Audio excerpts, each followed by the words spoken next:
Masih semangat ya? Ya masih lah ya. Harus semangat.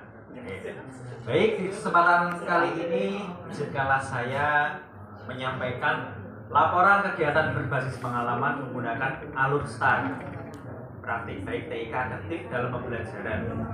Perkenalkan, saya Faldi Pratama, guru SD Negeri 3 Kayan di Kecamatan Zuwangi, Kabupaten Boyolali. Nah, laporan kali ini menggunakan alur STAR yang sudah kita sepakati: situasi, tantangan, aksi, result, dan refleksi. Sudah tahu semua ini. Nah, pertama adalah situasi. Sebab kondisi yang melatar belakangi pemilihan aset sekolah.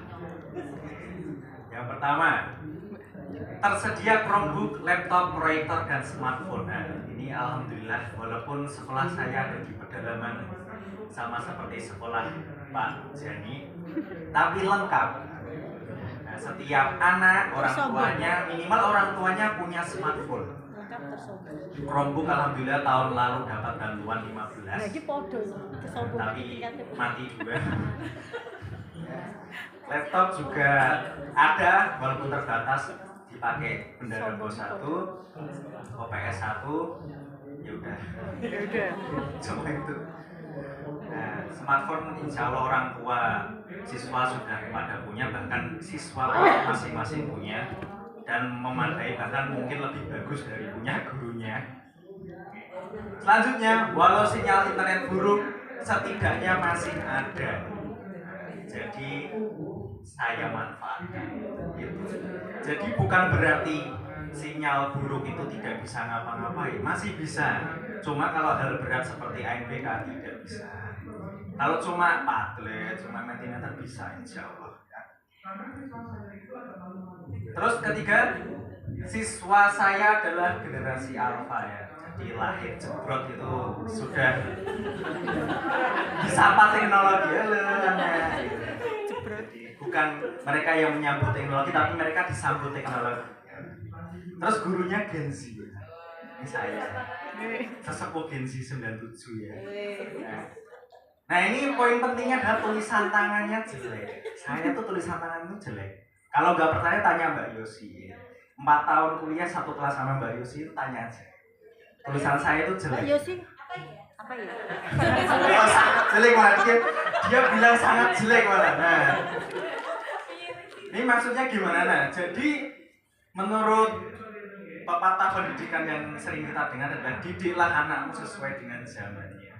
Jadi harus beda emang, apalagi gurunya Gen Z ya, harus beda. Teknologi itu juga seperti makanan sehari-hari ya, bukan lagi meraba-raba, tapi sudah harus menjadi bagian hidup yang mendarah daging gitu. Tidak mungkin kita mengajari murid kita itu seperti zaman kita dulu ya. Lanjutnya, nah nomor 4 yang penting ini ya, tidak ada ujian nasional, tidak ada peringkat, tidak ada tinggal kelas. Terus sistemnya zonasi, ya ngapain belajar gitu loh, bagian anak kita ngapain belajar gitu. Nah, jadi mereka tidak ada motivasi intrinsik untuk belajar, karena memang tidak ada tantangan yang mengharuskan mereka untuk belajar. Nah, bagaimana dengan guru-guru menghadapi fenomena tersebut? Maka pembelajaran harus menarik. Entah mereka disampaikan tujuan pembelajaran adalah bla bla bla, nggak akan peduli, karena tujuan pembelajaran untuk anak setingkat sekolah SD itu ya, itu tujuannya ya bisa lulus UN, dapat ranking 1, nah, terus bisa masuk SMP atau SMA favorit ya, kalau untuk SMP. Jadi pembelajaran harus menarik.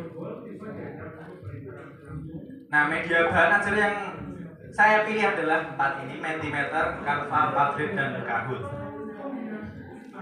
Alasan pemilihan media. Nah, Mentimeter ini kita bisa terlibat langsung dengan siswa, dan siswa bisa terlibat langsung dengan guru, saling interaksi dalam media yang sudah kita praktekkan kemarin ya. Fitur jejak pendapat seperti polling, siapa yang misalnya siapa yang paling pintar di kelas itu bisa untuk pembukaan, atau yang dalam hal pelajaran juga bisa. Mana yang lebih baik menggunakan mouse atau menggunakan laptop tanpa mouse lebih enak mana, itu bisa. Jenis tampilan itu kaya sekali, bermacam-macam keruan. Ada yang seperti awan berterbangan, ada yang seperti stick note seperti saat kita belajar menggunakan kertas plano. Nah, jadi kita bisa menggantinya dengan Mentimeter. Ini fitur anonim untuk menjaga agar anak-anak berani mengemukakan pendapat. Jadi tanpa takut diketahui itu pendapatnya Mas Fajar. Selanjutnya adalah Canva, seperti kamu lihat sekarang. Alasannya seperti ini. Infografisnya menarik, perpaduan warna dan bentuk dan gambar ini menarik ya. Presentasinya interaktif. Ini kalau misalnya berbagi link itu ya, misal guru bahasa Indonesia mengajarkan mana kop surat itu sudah benar atau belum, nah itu bisa saling mengisi ya. Mana yang perlu dihilangkan, mana yang perlu ditambah.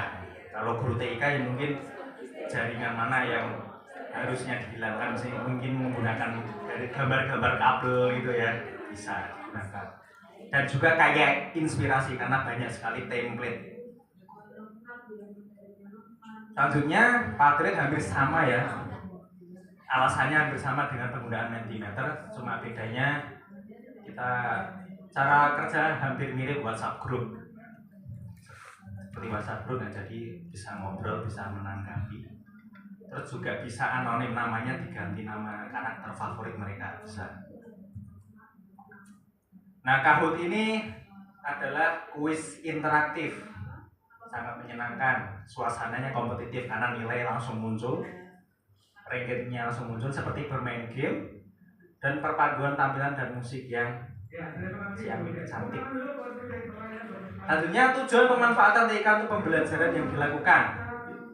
Pertama, menciptakan lingkungan belajar yang lebih interaktif, inspiratif, kolaboratif, dan adaptif terhadap kebutuhan siswa. Jadi bisa saling berinteraksi, jadi tidak hanya satu arah, juga menginspirasi dari siswa. Oh, itu bagus sekali, aku juga pengen bermain itu gitu.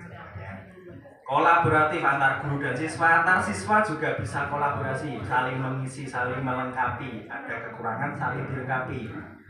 Dan adaptif terhadap kebutuhan siswa, karena ini masanya sudah tahun 2024 ya, masanya teknologi AI dan sebagainya. Nah, ini sesuai relevan dengan kebutuhan siswa zaman sekarang. Terus efektif dan efisien dalam penyampaian materi, terutama yang kompleks dan abstrak. Ini gambarnya jantung kira-kira kenapa? Nah, ini contohnya Pak Guru IPA atau guru kelas mengajarkan IPAS itu kan peredaran darah. Kan nggak mungkin Pak Guru ingin menjelaskan peredaran darah, Pak Guru cabut jantung dulu, kan nggak mungkin, mati ya nanti ya. Terus pembelajaran Pancasila misalnya norma, nilai dan norma. Kita mengajarkan bahwa norma hukum itu sifatnya memaksa dan sanksinya pidana. Kan nggak mungkin kita jadi maling dulu, nggak mungkin kan. Nah, makanya ini perlunya media ditampilkan. Oh, ini kalau akibatnya mencuri penjara, nggak perlu jadi maling dulu ya, masih dulu ya. Bisa pakai TIK. Nggak perlu cabut pembuluh darah, ini pembuluh darah jauh panjangnya segini, vena arteri warnanya beda, nggak perlu kan ya.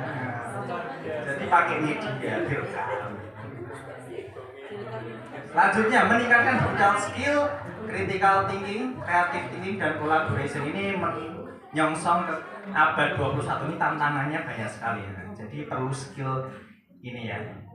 Digital skill itu ya kayak gampangnya mau ngeklik itu nggak bingung, mau ngirim email juga nggak bingung, tahu password, mengubah password tahu, itu sederhananya seperti itu. Terus bersenang-senang. Nah, kenapa bersenang-senang? Karena kita ini guru anak-anak, berarti pedagogi adalah pendidikan untuk anak-anak. Berarti kita yang harus memperbaiki diri supaya anak-anak mau belajar. Kalau kita di kelas ini kan namanya andragogi.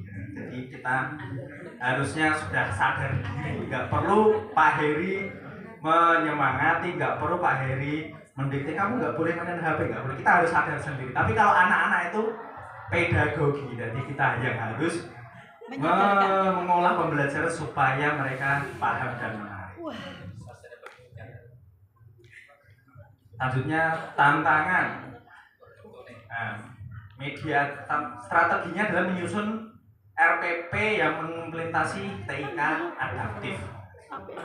Jadi di dalam sintaks-sintaksnya itu ditaruh. Jadi Mentimeter taruh di pembukaan, terus Canva taruh di inti, terus penutupnya kuisnya pakai Kahoot. Pemilihan media yang sesuai, jadi jangan sampai salah media ya. Medianya harus menarik juga, harus tepat gitu. Kayak mengajarkan kayak tarik magnet ya, jangan cuma dilihatkan video. Kalau bisa menggunakan TIK yang lain seperti CodePen itu ya.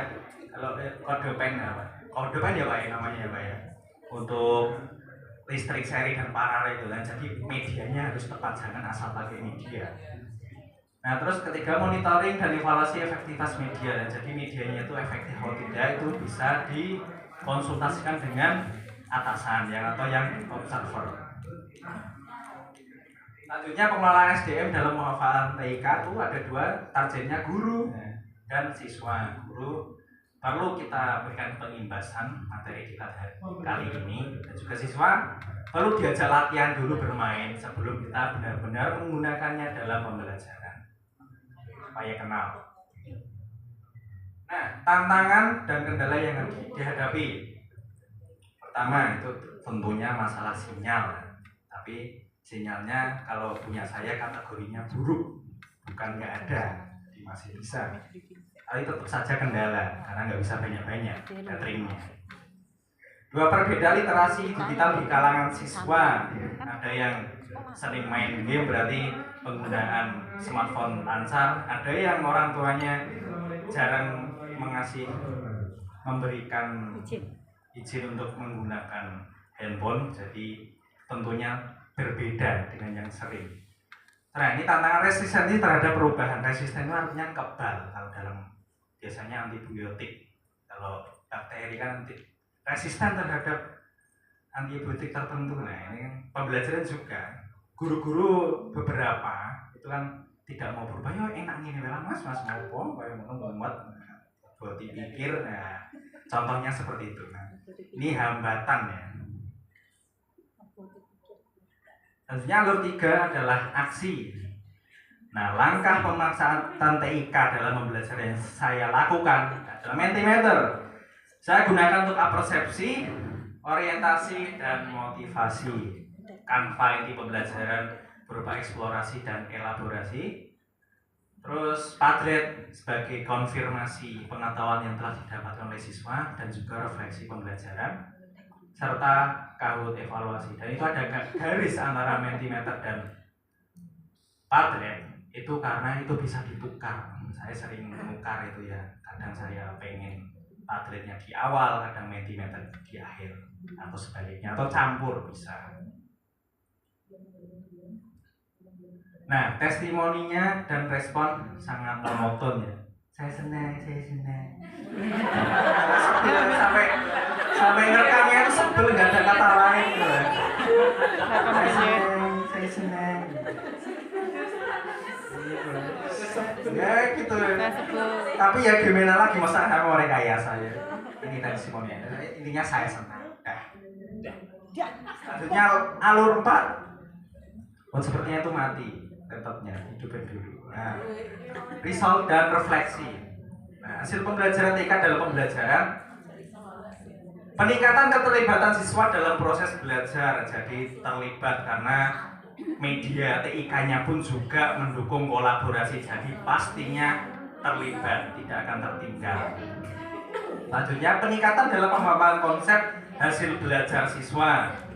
Karena sudah senang dulu dengan pembelajarannya, maka otomatis mau belajar, mau mempelajari lebih lanjut. Terus peningkatan keterampilan abad ke-21, digital, critical, kreatif, dan kolaborasi. Nah, hasilnya gimana? Karena saya walaupun bukan media ini yang saya gunakan, saya juga selalu seperti Pak Zani juga selalu menggunakan media ini karena tulisan saya jelek gitu. Jadi mau tidak mau harus menggunakan media. Saya berani nulis papan tulis itu kalau matematika. Kan masih bisa dibaca, kalau huruf nggak bisa dibaca, makanya jadi tidak ada perbandingan nilai antara yang sudah menggunakan atau belum, karena saya selalu menggunakan gitu. Tuntutan, keterpaksaan sih, tapi menjadi budaya saya. Terus dampak penggunaan TIK, mengembangkan metode pembelajaran yang guru terdorong, terus memanfaatkan teknologi untuk meningkatkan efektivitas pengajaran dan memperluas jangkauan materi yang mereka ajarkan. Jadi kan internet itu kaya luas, jadi bisa mencari materi untuk pengayaan. Terus teknologi juga lebih efektif, tidak perlu nulis papan tulis panjang-panjang, sudah tampil ini anak-anak gambar misalnya siklus air ini awannya menjadi mendung, menguap, nggak perlu digambar dulu, ribet ya. Terus mengembangkan metode pengajaran karena sering terpapar teknologi, sering melihat konten-konten guru-guru yang hebat-hebat itu, jadi terdorong untuk memperbaiki. Untuk siswa juga ada dampaknya, kerjasama, berbagi pengetahuan. Aku nggak bisa ini gimana, diajari temannya. Sesimpel itu dulu, nanti berkembang. Terus berkomunikasi secara efektif. Nah itu kan kalau tinggal pakai medianya, ini bagaimana, kamu sudah paham nomor 1 belum, caranya gimana, sampaikan. Nah, faktor yang mempengaruhi keberhasilan atau ketidakberhasilan, jadi saya jadikan satu karena kalau pertama ketersediaan infrastruktur TIK, kalau ada berhasil, kalau enggak ya gagal. Keterampilan digital guru itu penting sekali, harus terampil. Manajemen sekolah juga harus mendukung, jadi kalau mau pakai laptop ya harus diizinkan, maksudnya nggak boleh ya Pak Jani ya, kondisi siswanya itu harus melek teknologi. Budaya pembelajarannya ya budaya pelajaran, kalau inovatif mau berkembang ya bisa, kalau tidak mau berkembang ya gagal. Nah refleksinya yang saya dapat yaitu integrasi TIK dalam pendidikan bukan hanya tentang teknologi sendiri, tapi juga tentang bagaimana teknologi tersebut dapat memperkaya pengalaman belajar. Jadi kita tidak display teknologi ya. Ini Mentimeter kayak bukan sales aplikasi ya. Nah, jadi saya itu guru yang memanfaatkan media ini untuk efektivitas pembelajaran, memperkaya pengetahuan. Kedua, pemanfaatan TIK juga mengajarkan nilai pentingnya adaptasi dan pembelajaran sepanjang hayat. Karena setiap saat tantangan selalu berkembang, maka cara menyelesaikan tantangan pun juga berkembang, maka kita harus selalu belajar. Ketiga, menunjukkan pentingnya kolaborasi antar guru, siswa, dan orang tua. Nah, harus ada sinergi supaya pembelajaran dapat optimal dan jika ada kendala dapat diselesaikan bersama. Nah, kesimpulannya adalah pemanfaatan TIK ini bukan hanya tren ya, tapi harus kita bentuk sebagai budaya baru untuk menciptakan pembelajaran yang berkualitas dengan langkah strategis untuk mempersiapkan siswa menghadapi era saat ini dan di masa depan. Baik, terima kasih dari saya. Wassalamualaikum warahmatullahi wabarakatuh. Oke, langsung ada yang bertanya. 1 menit. Oke Pak.